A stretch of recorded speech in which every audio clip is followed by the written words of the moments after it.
Dictation start होगा 5 second बाद। Start. देश में स्कूल शिक्षकों की संख्या के संबंध में यूनेस्को की ताज़ा रिपोर्ट चिंता में डालने वाली है। बच्चे देश का भविष्य होते हैं और उनकी मौजूदा स्थिति कैसी है और किस तरह उन्हें तैयार किया जा रहा है, इस पर ही भविष्य तय होता है। यूनेस्को की रिपोर्ट इस पूरे परिदृश्य को सामने ला देती है। स्थिति किसी भी रूप में संतोषजनक नहीं है। सरकार की 1,11,000 स्कूल सिर्फ एक शिक्षक के भरोसे चल रहे हैं। पहली, दूसरी, तीसरी और इससे भी आगे की कई कक्षाएं एक शिक्षक किस तरह सभी कक्षाओं को संभाल सकता है। इसका यह अर्थ कदापि नहीं है कि अन्य स्कूलों की स्थिति बेहतर है। प्राथमिक और उच्च प्राथमिक ही नहीं, माध्यमिक स्कूल तक सरकार की प्राथमिकता में नहीं है। इन सभी में कुल मिलाकर 11.16 लाख शिक्षकों की कमी है।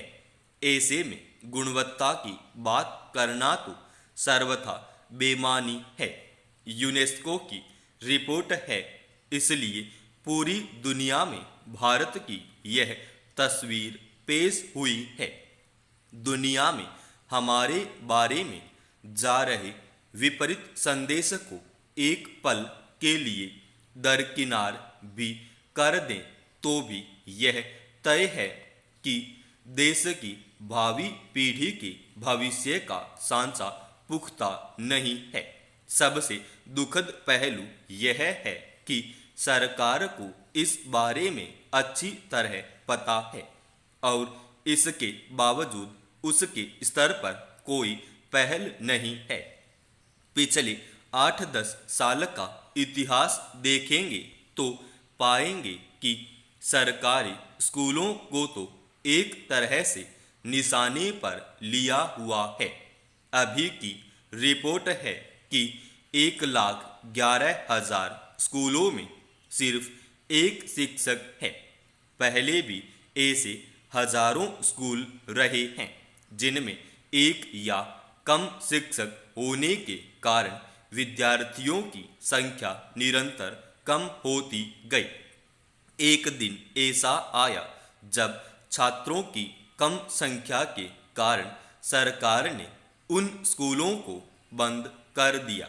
सरकार की नीति अब भी वही चल रही है, इसलिए भविष्य में सुनने को मिल सकता है कि इन 1,11,000 स्कूलों को बंद कर दिया गया है। जिम्मेदारी से भागने का यह सबसे आसान रास्ता है, पर क्या सरकार को जिम्मेदारी से भागना चाहिए? सरकार ही जिम्मेदारी से भागेगी तो कौन हमारे बच्चों को संभालने के लिए आगे आएगा? सरकार को इस बारे में सोचना चाहिए। उसने जो नई शिक्षा नीति का बिगुल बजाया है, क्या वह बिना शिक्षकों के बुलंद आवाज में बजता रह सकता है? एक तरफ शिक्षकों की कमी और दूसरी ओर नई शिक्षा नीति सर्वथा विरोधाभासी तस्वीर, जिसका खमियाजा बच्चे भुगतते आ रहे हैं। ऐसी अनदेखी लगातार होती रही तो इससे प्रभावित बच्चे जिंदगी भर सिस्टम को कोसते रहेंगे। रिजर्व बैंक की मौद्रिक नीति समिति ने इस बार भी नीतिगत दरों में बदलाव नहीं किया। यह लगातार 8वां मौका है जब रेपो और रिवर्स रेपो दर को पूर्व स्तर पर रखा गया है। यह इस बात का संकेत है कि केंद्रीय बैंक अभी दरों में उदार रुख बनाए रखने के पक्ष में है। नीतिगत दरें 2001 के बाद से सबसे निचले स्तर पर बनी हुई है। अभी रेपो दर 4% और रिवर्स रेपो दर 3.35% है। हालांकि दरों को बहुत लंबे समय तक इतने न्यूनतम स्तर बनाए रखना भी संभव नहीं है। मौद्रिक नीति समिति ने यह संकेत भी दे दिया है कि आने वाले दिनों में वह उन प्रोत्साहन उपायों को वापस लेने का भी काम शुरू कर सकती है जो महामारी से अर्थव्यवस्था को उबारने के लिए किए गए थे। जाहिर है अगली बैठक में नीतिगत दरों में वृद्धि को लेकर कोई राय बने। फिलहाल रेपो और रिवर्स रेपो दर बदलाव नहीं करने का फैसला इसलिए भी लिया गया है ताकि बैंक कर्ज कम ब्याज दरों पर ही मिलते रहे। त्योहारी मौसम में लोग घर, गाड़ी और कई तरह का सामान खरीदते हैं और इससे बाजार में तेजी का रुख बनता है। अगर कर्ज सस्ते रहेंगे तो बाजार में मांग बनाने में मदद मिलेगी। पिछले 20 महीनों में रिजर्व बैंक का जोर महामारी से ध्वस्त अर्थव्यवस्था को पटरी पर लाने में रहा है। इसके लिए बैंक ने कई बड़े कदम उठाए, उद्योगों को राहत दी, बैंकों को नकदी मुहैया करवाई, खासतौर से छोटे और मझोले उद्योगों के लिए कर्ज सस्ता किया ताकि पूर्णबंदी के कारण बंद हो चुके उद्योग फिर से काम शुरू कर सकें। इसके साथ ही केंद्रीय बैंक की चिंता महंगाई को लेकर भी कम नहीं दिखी। महंगाई बेकाबू होने की वजह से भी नीतिगत दरों में वृद्धि करना संकट को बढ़ाना ही होता। हालांकि अर्थव्यवस्था में अब सुधार की संकेत दिखने लगे हैं, लेकिन अभी भी सबसे बड़ा संकट मांग और उत्पादन का बना हुआ है। रिजर्व बैंक खुद मान रहा है कि उत्पादन अब भी महामारी की पहले वाली स्थिति में नहीं आया है। इसके साथ बाजारों में मांग भी नहीं है।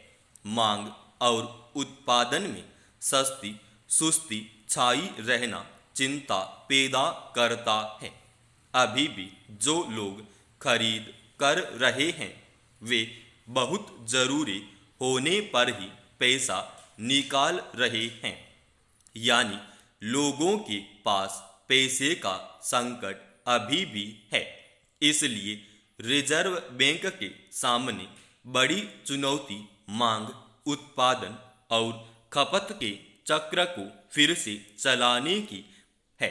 महंगाई भी चिंता का बड़ा कारण बनी हुई है। रिजर्व बैंक का अनुमान है कि अगले साल मार्च तक मुख्य मुद्रास्फीति 5.3% रहेगी, जिसका पहले 5.7% रहने का अनुमान था। यानी आने वाले वक्त में भी महंगाई से राहत मिलने के आसार नहीं लग रहे। पेट्रोल, डीजल और रसोई गैस के लगातार बढ़ते दाम आग में घी का काम कर रहे हैं। पेट्रोल और डीजल के दाम बढ़ने से हर चीज महंगी होती जा रही है। ऐसा नहीं कि पेट्रोल और डीजल के बढ़ते दामों से रिजर्व बैंक परेशान नहीं है। वह खुद मान रहा है कि दोनों उत्पादों के दाम बढ़ने से जो महंगाई बढ़ रही है उससे आमजन का जीना मुहाल हो गया है। इन दोनों उत्पादों पर शुल्कों में कटौती के लिए वह केंद्र से कह भी चुका है, लेकिन केंद्र और राज्य इस मुद्दे पर जिस तरह की चुप्पी साधे हुए हैं, वह संकट को दिनों दिन गंभीर ही बना रही है। समाप्त।